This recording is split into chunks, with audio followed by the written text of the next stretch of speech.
आखिर बिहार के गया में क्या नहीं उगती तुलसी का एक भी पौधा? क्यों ब्राह्मण कभी संतुष्ट नहीं होता? फल्गु नदी सिर्फ नाम की नदी है? क्यों कौआ हमेशा लड़ झगड़ कर ही खा पाता है?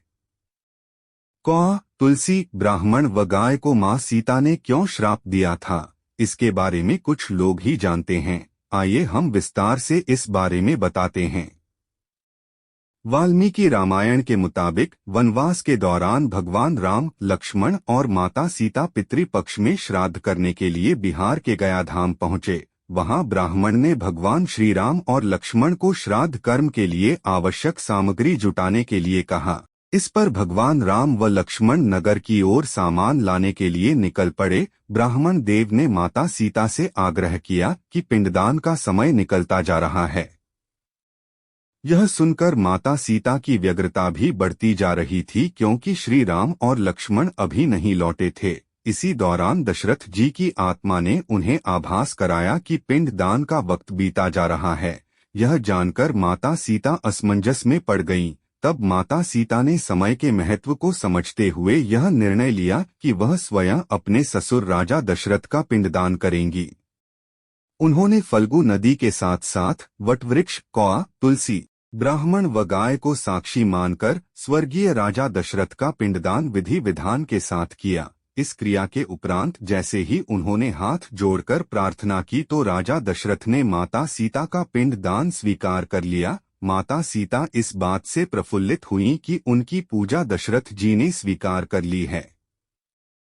इसके बाद उनके मन में संशय भी हुआ कि प्रभु राम इस बात को नहीं मानेंगे, क्योंकि पिंडदान पुत्र के बिना नहीं हो सकता है। थोड़ी देर बाद भगवान राम और लक्ष्मण सामग्री लेकर आए और पिंडदान के विषय में पूछा। तब माता सीता ने कहा कि समय निकल जाने के कारण उन्होंने स्वयं पिंडदान कर दिया। प्रभु राम को इस बात का विश्वास नहीं हो रहा था कि बिना पुत्र और बिना सामग्री के पिंडदान कैसे संपन्न और स्वीकार हो सकता है।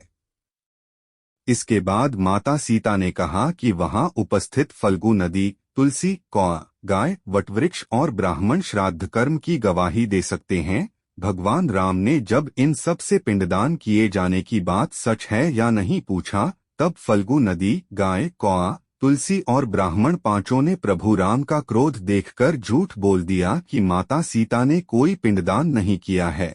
वटवृक्ष ने सत्य कहा कि माता सीता ने सबको साक्षी मानकर विधि पूर्वक राजा दशरथ का पिंडदान किया है। पांचों साक्षी के झूठ बोलने पर माता सीता ने क्रोधित होकर उन्हें आजीवन श्राप दे दिया।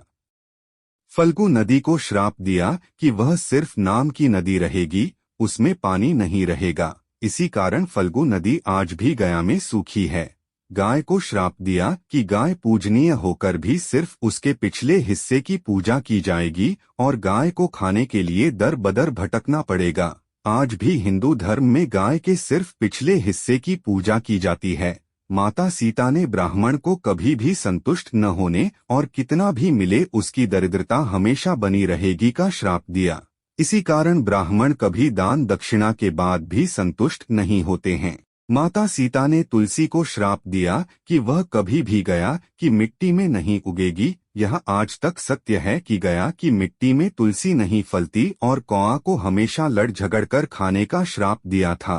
कौआ आज भी खाना अकेले नहीं खाता है। माता सीता ने जहां इन पांचों को श्राप दिया, वहीं सच बोलने पर वट वृक्ष को आशीर्वाद दिया कि उसे लंबी आयु प्राप्त होगी, वह दूसरों को छाया प्रदान करेगा।